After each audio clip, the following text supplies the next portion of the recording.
அந்த அதிமுக காரனால வெக்கம் கட்டவனால தான் நான் நினைக்கிறேன். ஏன்னா எப்படா நீங்கள் உங்களுக்கு ஒரு சித்தாந்தம்னு ஒன்று கிடையாதா, உங்களுக்கு கொள்கைன்னு ஒன்று கிடையாதா, நீங்கள் எப்படா திமுக ஓட்டு போட்டீங்க? பிஜேபி காரனாவது நாம் தமிழர் போட்டான் அப்படின்னா கூட சரி ரைட்டு, தேசியவாதி இப்போதைக்கு தேசியம் ஈவேராவை எதிர்த்ததுனால கூட இது பண்ணியிருந்திருக்கலாம். ஏங்க அதுக்காக நீங்கள் எம்ஜிஆருக்கு அப்போ கருணாநிதிக்கு ஒத்து போகுமா, ஜெயலலிதாவுக்கும் கருணாநிதிக்கு ஒத்து போகுமா?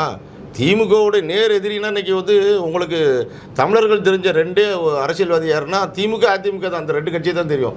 காங்கிரஸ் தெரியுமா, கம்யூனிஸ்ட் தெரியுமா? கம்யூனிஸ்டுகள் என்ன சாம்சங் போராட்டத்தில் கம்யூனிஸ்ட் கட்சி அழிச்சிக்கிட்டு இருக்கிறது இன்றைக்கி திமுக. பார்த்தீங்கன்னா உங்களுக்கு சாம்சங் போராட்டம் போராட உடனே எம்டிசி இந்த போக்குவரத்து கழக ஊழியர்களுடைய செட்டில்மெண்ட் எவனுக்கும் கொடுக்கலங்கிறதுக்கு போராட்டத்துக்கு இது பண்ணல.